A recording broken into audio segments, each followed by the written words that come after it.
जी साथियों, सुभद्रा योजना महिलाओं को दे रही है सरकार 50,000 रुपये। जी हाँ दोस्तों, अब सुभद्रा योजना 17 सितंबर प्रधानमंत्री जी के जन्म दिवस पर सुभद्रा योजना शुरू की गई है। ये योजना केंद्र सरकार की योजना है, लेकिन दोस्तों अभी पूरे राज्य में लागू नहीं हुई है। अब इस योजना के अंतर्गत उड़ीसा सरकार ने सबसे पहले लागू कर दी है। अब दोस्तों यदि आप राजस्थान से है, मध्य प्रदेश, एमपी, उत्तर प्रदेश या भारत के किसी राज्य और राज्य से है तो इस योजना का जल्दी आपको लाभ मिल जाएगा। इसके लिए दोस्तों अभी के लिए उड़ीसा सरकार ने ये योजना लागू की गई है। अब चलते हैं इसकी ऑफिशियली वेबसाइट पर दोस्तों। जी हाँ, लाभ आपको किस प्रकार से मिलेगा। सुभद्रा योजना के अंतर्गत सीधी ऑफिशियली वेबसाइट पर गया तो एलिजिबिलिटी क्राइटेरिया, एप्लीकेशन चेक और प्रोडक्ट्स के बारे में संपूर्ण डिटेल से बात की। इस योजना के अंतर्गत महिलाओं को 50,000 रुपये दिए जाएंगे। जी दोस्तों, इस योजना के अंतर्गत ऐसी महिलाएं जो गरीब तबके से आती है उस योजना का लाभ दे दिया जाएगा। अब दोस्तों 1 साल में 2 किस्तों के रूप में इस महिलाओं को भुगतान किया जाएगा। अब क्राइटेरिया क्या है, एलिजिबिलिटी क्या है, इसके सारी डिटेल से बात कर देंगे। अब दोस्तों इसमें गवर्नमेंट कार्यालय भी शुरू किए गए हैं। गवर्नमेंट कार्यालय के अनुसार इस महिलाओं को लाभ दिया जाएगा। इस योजना के अंतर्गत दोस्तों, जी हाँ, इस योजना के अंतर्गत 5 वर्ष तक 50,000 रुपये यानी 1 साल में 10,000 रुपये महिलाओं को दिए जाएंगे। इसके हर साल के लिए 2 किस्तें अलग अलग 5-5 हज़ार रुपये दिए जाएंगे। 50 वर्ष की महिलाओं के लिए ये पात्रता नहीं रखी गई है दोस्तों।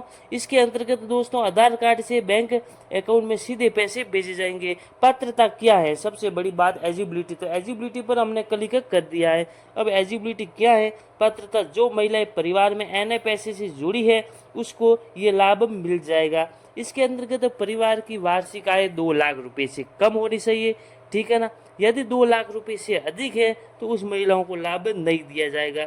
इसमें आयु दोस्तों 21 वर्ष से 60 वर्ष की महिलाएं फॉर्म भरे जा सकती हैं। अब वो 60 वर्ष तक महिला फॉर्म भर सकती है। फॉर्म किस प्रकार से भरना है, अब दोस्तों बात आती है उड़ीसा सरकार की स्थायी निवासी महिला अभी तक एलिजिबिलिटी है यानी वो ये आवेदन कर सकती है। अब यदि आप राजस्थान से हैं, मध्य प्रदेश से, तो आप फॉर्म किस प्रकार भरेंगे, तो अभी इस योजना में आपके यहाँ लागू होनी बाकी है। अब जैसे ही लागू हो जाएगी आपसे नोटिफिकेशन सबसे पहले दी जाएगी, क्योंकि लागू तो होनी ही है, क्योंकि केंद्र सरकार की योजना है। अब उड़ीसा में ये लागू कर दी है। अब दोस्तों आपको जानकारी अच्छी लगी है तो एक बार चैनल को सब्सक्राइब करिए, ताकि जब भी नोटिफिकेशन नहीं आए आपके राज्य में तो दोस्तों सबसे पहले आप तक पहुंचे और आपको भी फॉर्म भर सके और आपको भी किसी प्रकार की परेशानी न होवे।